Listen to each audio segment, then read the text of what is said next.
नमस्कार दोस्तों, मेरा नाम है शशांक और खौफनगर में आपका स्वागत है। तो आइए चलते हैं हमारी आज की कहानी की ओर।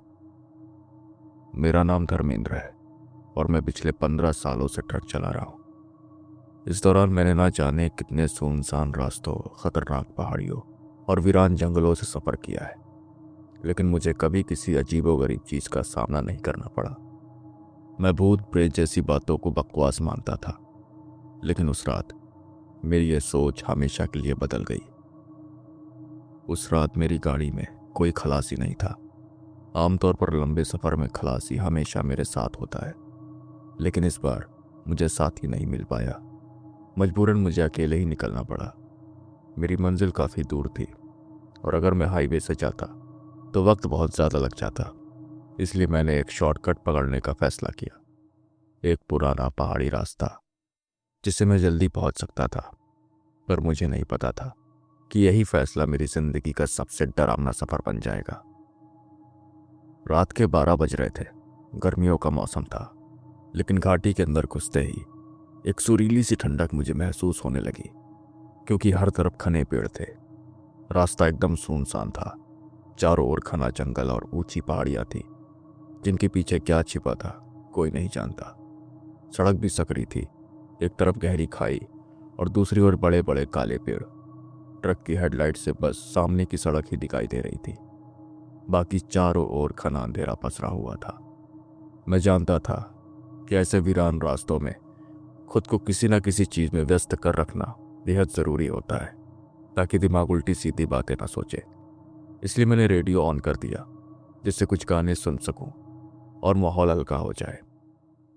लेकिन जैसे ही मेरा ट्रक घाटी के अंदर पहुंचा, रेडियो से एक अजीब सी सरसराहट की आवाज़ आने लगी।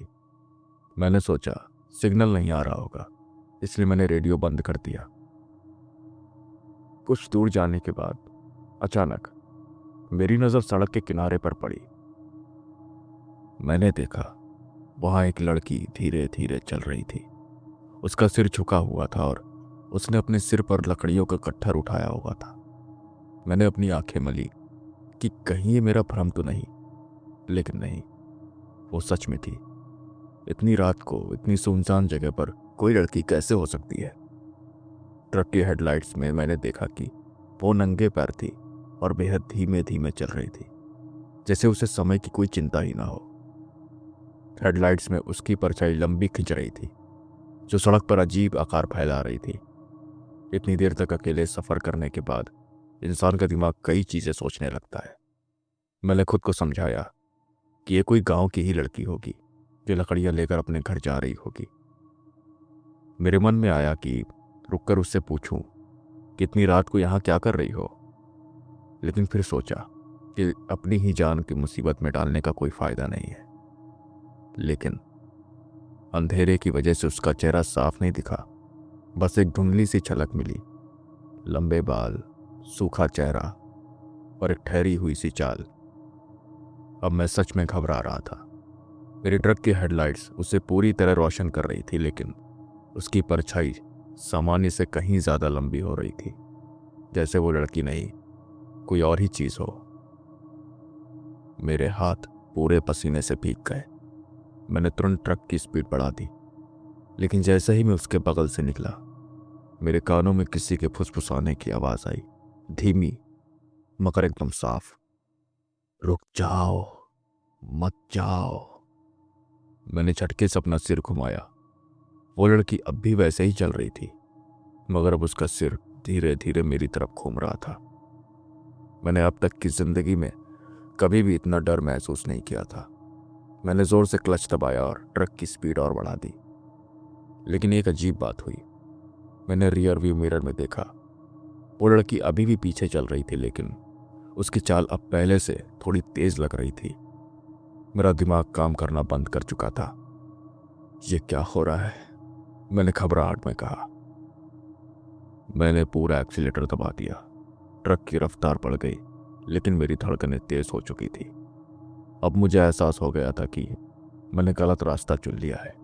इस घाटी में कुछ तो था जो इंसानों के बस की बात नहीं थी। और जैसे ही मैंने ट्रक को घाटी के बीचों बीच पहुंचाया, अजीबोगरीब घटनाएं होने लगी।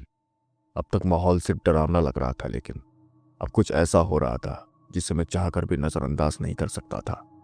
अचानक ट्रक के कैबिन में अजीब सी घुटन भरी हवा भर गई।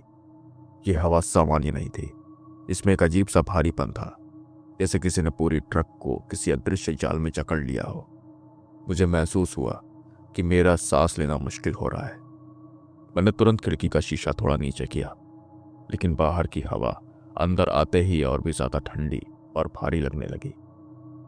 अब मेरे शरीर में एक बेचैनी सी होने लगी। ऐसा लग रहा था जैसे ट्रक के अंदर कोई और भी है। मैंने अपना दायां हाथ सीट के बगल में रखा तो मुझे महसूस हुआ कि मेरे बगल वाली सीट ठंडी हो गई थी, जबकि ट्रक के अंदर गर्मी होनी चाहिए थी। मेरे शरीर में सिहरन दौड़ गई कि क्या यहां कोई बैठा है, मैंने मन में सोचा। इस ख्याल ने ही मेरी हालत खराब कर दी। डरते डरते मैंने रियर व्यू मिरर में देखा, पर वहां कोई नहीं था। लेकिन फिर भी मुझे ऐसा महसूस हो रहा था कि कोई मेरे बगल में बैठा है, बस दिख नहीं रहा। मैंने खुद को संभालने की कोशिश की, लेकिन तभी ट्रक के बोनट पर जोर से किसी गिरने की आवाज आई। ऐसा लगा जैसे किसी ने पत्थर फेंक कर मारा हो। मैं एकदम से सहम गया, मेरे हाथ पैर ठंडे पड़ गए। कौन है वहां? अब मुझे किसी भी हाल में यहां से जल्दी निकलना था। मैंने हेडलाइट्स को हाई बीम पर किया ताकि आगे का रास्ता साफ दिख सके, लेकिन जैसे ही रोशनी आगे पड़ी, फिर जो मैंने देखा उसे देख मेरी रूह कांप गई। सामने वही लड़की खड़ी थी, सड़कों के बीचों बीच एकदम सीधी खड़ी थी वो। लेकिन इस बार उसके सिर पर लकड़ियों का गट्ठर नहीं था। इस बार वो खाली हाथ थी, बस अपनी सफेद सूनी आंखों से मुझे घूर रही थी। अब उसका चेहरा पहले से साफ दिख रहा था, लेकिन वो एक साधारण इंसान का चेहरा नहीं था। उसकी आंखों में कोई पुतली नहीं थी, सिर्फ सफेदी दिख रही थी। उसका चेहरा पथराया हुआ था, होठ सूखे और फटे हुए थे, जैसे कई दिनों से पानी तक ना मिला हो। वो बस मुझे घूर रही थी, बिना पलक झपकाए, बिना कोई हरकत किए। मेरी सांस अटक गई। ये कोई इंसान नहीं हो सकती, मैंने खुद से कहा। मेरे हाथ स्टेयरिंग पर जम चुके थे। मैं आगे बढ़ूं या पीछे हटूं समझ नहीं पा रहा था। आसपास घना अंधेरा था, ना कोई घर, ना ही कोई मदद, और अब इस लड़की का यूं यहां खड़े होना। फिर मैंने डर के मारे ट्रक मोड़ने की कोशिश की, लेकिन ट्रक बेकाबू होकर पहाड़ी के किनारे की तरफ बढ़ने लगा। मैं ब्रेक मारने की कोशिश कर रहा था, मगर ब्रेक पूरी तरह से फेल हो चुके थे। अचानक ट्रक एक जोरदार झटके के साथ सड़क के किनारे की झाड़ियों में जा गिरा।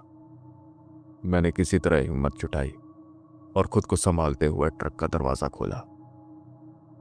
बाहर कदम रखते ही ठंडी हवा के तेज झोंके ने मुझे झकझोर दिया। मेरी सांसें तेज चल रही थी, दिल इतनी जोर से धड़क रहा था कि उसके धड़कने की आवाज मुझे साफ सुनाई दे रही थी। मेरे हाथ पैर बुरी तरह से कांप रहे थे, लेकिन मैं वहां ज्यादा देर तक खड़ा नहीं रहना सकता था। मैं किसी भी तरह इस जगह से भाग जाना चाहता था। पहले कदम आगे बढ़ाया ही था कि मुझे एक अजीब सा एहसास हुआ, जैसे कोई मेरी गर्दन के ठीक पीछे खड़ा हो। कोई था वहां, अपनी सांस रोककर, एकदम शांत लेकिन मौजूद। मेरी रीढ़ की हड्डी में ठंडी लहर दौड़ गई। मैंने धीरे धीरे मुड़कर देखा और देखकर मेरी रूह कांप गई। वही लड़की, अब वो मेरे ठीक पीछे खड़ी थी, मुझसे सिर्फ 2 कदम की दूरी पर। उसकी सफेद सूनी आंखें अब मुझे ही घूर रही थी, लेकिन इस बार कुछ अजीब था। अब उसके होठ हल्के हल्के हिल रहे थे, लेकिन वो कुछ कहना चाह रही हो, पर कोई आवाज नहीं निकल रही थी। बस होठ हिल रहे थे लगातार। अब मेरे पास सिर्फ एक ही रास्ता था, भागो। मेरा दिमाग सुन्न पड़ चुका था, सोचने की ताकत खत्म हो गई थी। मेरे अंदर बस एक ही बात गूंज रही थी, भागो। मैंने पूरी ताकत लगाकर अपने जमे हुए पैरों को जमीन से उखाड़ा और भागना शुरू कर दिया। भागता रहा अंधेरे में, अकेले, लेकिन पीछे से कदमों की आवाज साफ आ रही थी। मैंने रफ्तार और तेज कर दी, लेकिन उसके कदमों की आवाज़ भी और तेज़ हो गई मुझे पकड़ने के लिए। मेरी हालत ख़राब हो गई, सांसें फूलने लगी, पैर जवाब देने लगे, लेकिन मैं रुका नहीं। भगवान बचा लो। मैं हाँफते हुए चिल्लाया। गला सूख चुका था, लेकिन फिर भी चिल्लाया। भगवान बचा लो। अब मेरे सामने सिर्फ घना अंधेरा था और पीछे मौत का साया। लगभग घाटी के बाहर में पहुंचने ही वाला था कि मुझे दूर एक रोशनी दिखाई दी। वो एक पुलिस की गाड़ी थी जो शायद पेट्रोलिंग पर थी। जैसे ही मैंने पुलिस की गाड़ी देखी, मैंने जोर जोर से चिल्लाना शुरू किया। फिर पुलिस वाले ने मुझे इस हालत में देखकर तुरंत गाड़ी रोकी और तुरंत बाहर निकले। क्या हुआ, इतने डरे हुए क्यों? एक पुलिस वाले ने पूछा। मैं हाँफते हुए बोला, साहब, वहाँ एक लड़की। मेरे इतना कहते ही पुलिस वालों के चेहरे का रंग उड़ गया। उनमें से एक बोला, तूने भी देख लिया उसे? मुझे कुछ समझ नहीं आया। फिर उन्होंने बताया कि इस घाटी में कई साल पहले एक लड़की लकड़ियां बिनने आई थी, लेकिन तेज बारिश और भूस्खलन की वजह से वो यहाँ दब गई थी। जब तक लोग उसे बचाने पहुंचे, वो मर चुकी थी। तब से जो भी रात के वक्त इस घाटी से गुजरता है, उसे वो लड़की दिखाई देती है। कई लोगों के साथ अजीब घटनाएं हो चुकी है, कई तो वापस तक नहीं लौटे। मुझे लगा जैसे मेरे पैरों तले जमीन खिसक गई हो। मैं तो यहाँ पहली बार आया था, मुझे इस जगह की कहानी पता ही नहीं थी। फिर पुलिस वालों ने मुझे सुरक्षित बाहर निकाला और अपने साथ मुझे थाने ले गए। वहाँ बैठाकर मैं भी काँप रहा था। सुबह होते ही मैंने फैसला कर लिया कि अब कभी जिंदगी में मैं इस रास्ते से नहीं गुजरूंगा। उस रात मैंने अपनी जिंदगी का सबसे बड़ा सबक सीखा। हर कहानी, हर अफवाह, हर दावे के पीछे कोई ना कोई सच्चाई जरूर होती है। मैं भूत प्रेत जैसी बातों को नहीं मानता था, लेकिन उस रात जो मैंने अपनी आंखों से देखा, वो किसी भी तरह से झूठ नहीं हो सकता था। आज भी जब रात में अकेला ट्रक चलाता हूं, तो वो सफ़ेद आंखें और पथराया हुआ चेहरा मेरी यादों में जिंदा हो उठता है। कभी कभी जो दिखता है वो बस एक भ्रम नहीं बल्कि हकीकत होती है। दोस्तों, आज की कहानी में बस इतना ही। मिलते हैं आपसे अगली कहानी में।